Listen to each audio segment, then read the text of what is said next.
Bonjour, moi c'est Madame Traoré Habibatou Sidibé, mariée et maman de 3 petites filles.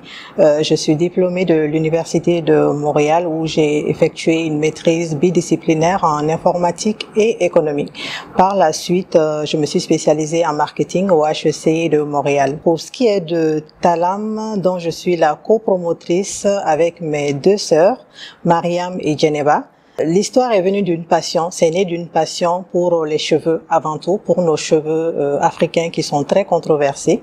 Donc nous étions des passionnés, des hair lovers où on achetait très souvent beaucoup de produits, on faisait beaucoup de homemade pour nous-mêmes. Et pour la petite histoire, moi quand j'ai eu ma première fille, j'ai eu beaucoup de mal à démêler ses cheveux parce qu'on n'avait pas le même type de cheveux. Et de là est né un premier prototype du produit de Talam qui nous a beaucoup aidé, moi et ma fille, à pouvoir faire les démêlages sans pleurs, sans cris. Et j'en partageais dans la famille auprès de mes collaborateurs, ce qui nous a valu en fait cette idée-là de se dire ben tiens, il y a quelque chose qu'on peut faire, on peut aider avant tout à comprendre nos cheveux. Donc de là, de cette passion est née cette idée de faire une entreprise. Donc nous avons donc commencé à petite échelle à faire des petites productions à la maison.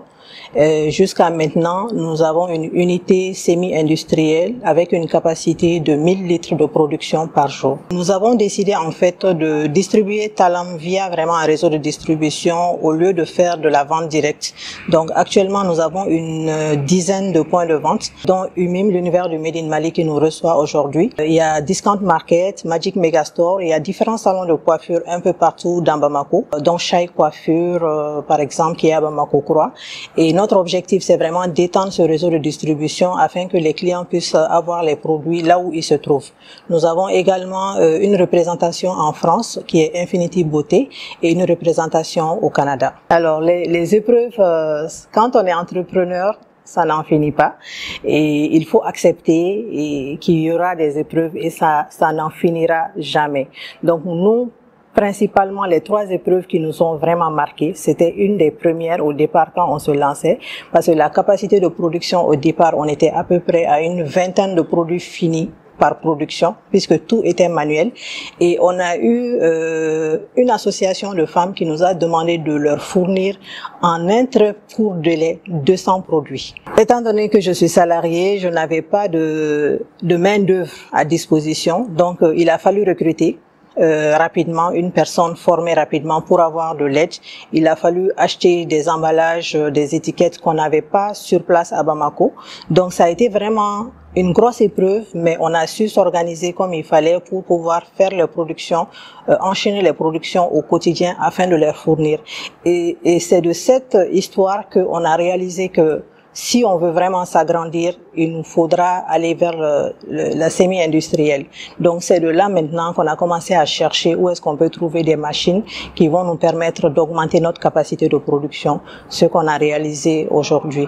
Donc la deuxième épreuve que je peux dire et qui est toujours une réalité, c'est vraiment la disponibilité de ressources qualifiées en cosmétique.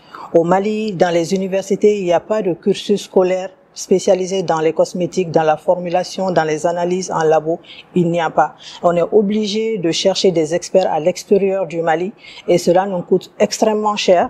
Il faut tout le temps qu'on se forme sur des formules spécifiques, ce qui impacte sur notre capacité à diversifier nos produits parce que pour chaque nouveau produit, il faut une formation, il faut une spécialisation. Donc ça, c'est vraiment une épreuve que nous vivons au quotidien, parce que c'est des coûts au quotidien.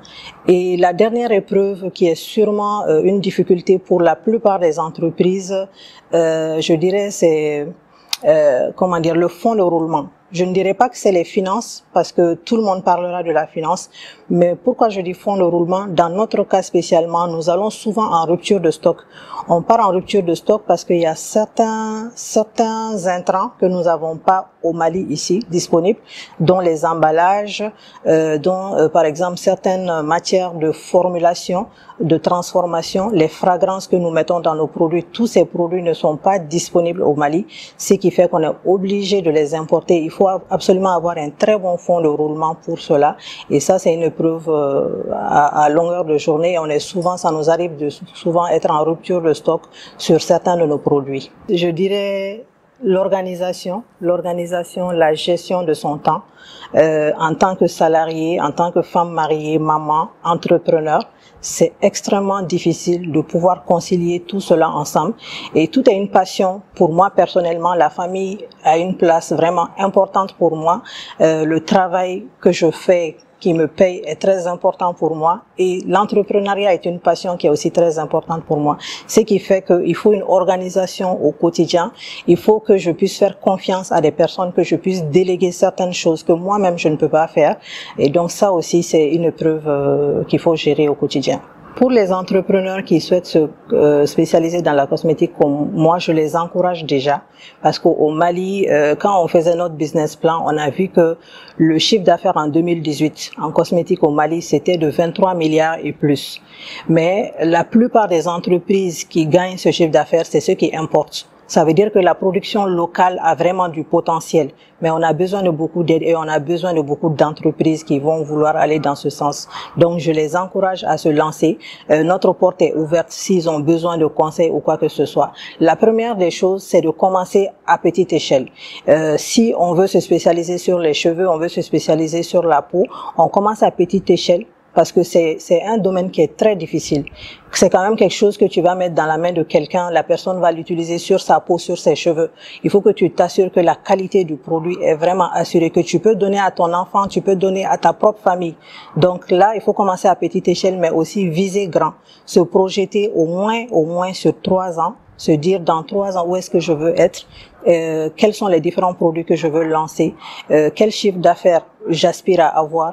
Et la dernière des choses que je dirais, c'est de bien s'entourer, par les experts, de bien s'entourer par les spécialistes aussi en business plan, parce que quand on est entrepreneur, on ne naît pas avec toutes les compétences.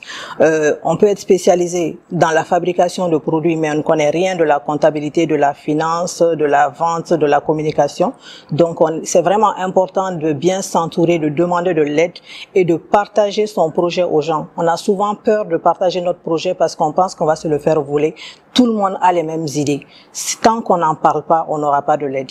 La première chose qui me vient en tête avec Étoile pour moi, c'est l'opportunité. Parce que pour moi, une étoile, c'est quelque chose qui brille, c'est quelque chose qu'on veut atteindre. Donc pour moi, c'est une opportunité. On doit travailler toujours à exploiter notre potentiel parce que les opportunités sont autour de nous. Donc c'est ce que l'étoile m'inspire. Grand merci à Niara de nous avoir reçus, de nous avoir écoutés, de nous donner cette belle opportunité de partager notre passion et notre expérience avec le public. Et bon vent à toi, bon courage à toi également pour ce que tu entreprends. Et tu nous mets vraiment à la lumière, tu mets les entreprises à la lumière. On ne peut que te remercier, de faire une belle bénédiction, que Dieu t'accompagne dans ce que tu entreprends et que ton entreprise aussi prospère également. Merci.